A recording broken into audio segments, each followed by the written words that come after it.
Deep Rock Galactic may have just added the longest mission into the game, and it's not easy, especially for solo players playing the wrong class. After playing Escort Duty on the experimental branch for hours, and a lot more since update 32 has gone live, I want to go over the one problem that everyone has to deal with in Escort Duty that is going to cause every single mission failure, and the tips I learned that will make this mission go a lot easier for you, especially when it comes up on your deep dive or elite deep dives.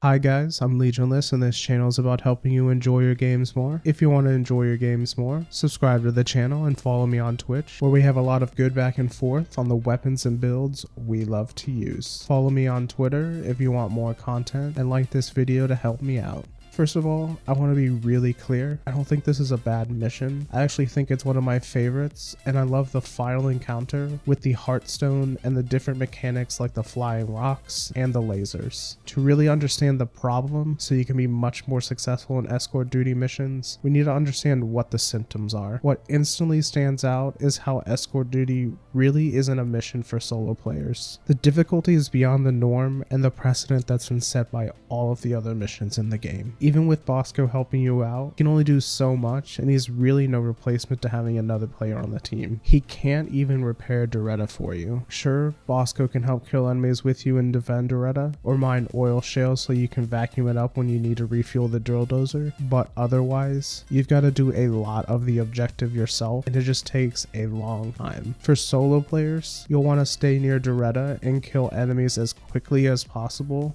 because being away from Doretta and having enemies near her will cause her to move more slowly. During refueling phases, have Bosco mine nitra for you while you work on collecting oil. These are some of the only times you'll get nitra, so use your time wisely by focusing on the main objective and let Bosco help you out. Call down resupply pods when you need them, because you should be able to get quite a lot of resupply pods throughout the entire mission, since it's naturally a longer mission. The next is that Escort Duty is easily the longest mission type in the game. 400 Morkite mining expeditions might be close, but you're not running a 400 Morkite mission every time. Sometimes you're running the shortest mining expedition, or sometimes you're running a Morkite amount in the middle. With Escort Duty, it's always going to be long, even if you have less stops to refuel or less caves you go through. By design, it's just a really long mission. It's fine that it's a long mission, but there's trade-offs that come because of that. And the last thing is that there's a lot of plates that have to be spun at the same time, so everyone on the team needs to do their part. In many of the missions we've had up to this point, you can pull through if one or two people are a little lost in the sauce. The rest of the team can pull together and get it done. In Escort Duty, you need all hands on deck. Everyone focused on not only the main objective of protecting Doretta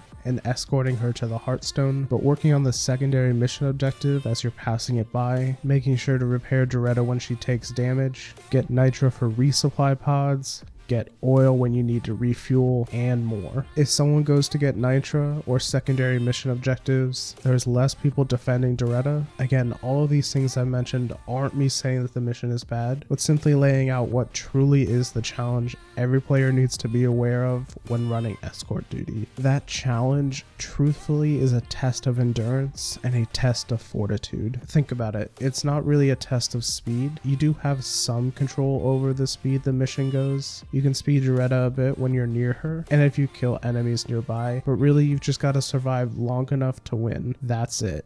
If you survive, if you don't fail before the invisible timer hits 0, you win. You get the glorious heartstone at the end, and you get to celebrate with beer and dancing. So how do we make this endurance test easier? Classes need to play to their strengths. Gunner needs to ride Doretta like you're newlywed and still in that inseparable honeymoon phase. Gunners are one of the strongest classes that's standing their ground and defending an area, especially when they have the clear lines of sight the tunnel the drill dozer makes. The shield and the grenades in the gunner's kit are great emergency tools to give the necessary breathing room when things get a little too much for gunner to handle, giving time for the rest of the team to come help. The scout strengths are in collecting the secondary mission objectives and the nitra needed to keep the team going and pushing forward in the mission. Almost as important, the scout provides support for the gunner and the rest of the team to see their surroundings and the enemies closing in on them far more easily than the short range flares every class is equipped with. The driller needs to play flexibly, stand to defend with the gunner when the gunner needs help defending, since both the flamethrower and cryo cannon deal with swarms of enemies well, with their sweeping cleave damage that hits many enemies at the same time. When Doretta enters a new cave and there's not a massive swarm surrounding you, driller needs to spread out and help with the nitro and secondary objective, since his drills give him almost as much access as the scout. Drilling oil is also a great way for the driller to support those working on refueling the drill dozer. For the engineer, his strengths are in being able to juggle multiple roles at the same time, even if how effective he is at any particular role can vary depending on the skill of the player playing him. His secondary weapons and sentry turret are fantastic crowd control tools that can just wipe a group of enemies instantly. His platform cannon can be used proactively to make enemies take a specific path to line them up for easy kills on the gunner or driller,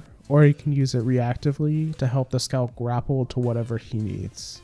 Some final thoughts. With the two new mission types in the game, on-site refinery and escort duty, I think we're starting to get a glimpse as to what the future content of the game will look like. We're still going to get very replayable missions, which Ghost Ship games always gets right, but we're gonna start seeing missions that aren't necessarily developed for a new player to the game strictly or a solo player in mind. What I mean is that these two missions are a very large bite for new players to try and swallow. With the limited tools, mods, overclocks, and builds at their disposal, these missions feel great for those of us with all of our classes promoted, with overclocks for all of the weapons in our kit and a bunch of playtime. But I played these missions with my friend who's new to the game, so new that he hasn't promoted a class yet, and I don't blame him for thinking egg hunts are one of the most fun mission types for him right now. They're simple, yet still challenging, and you can bite off as much or as little as you think you can handle. They're soloable, you can have Bosco collect the eggs for you. I don't think this is bad.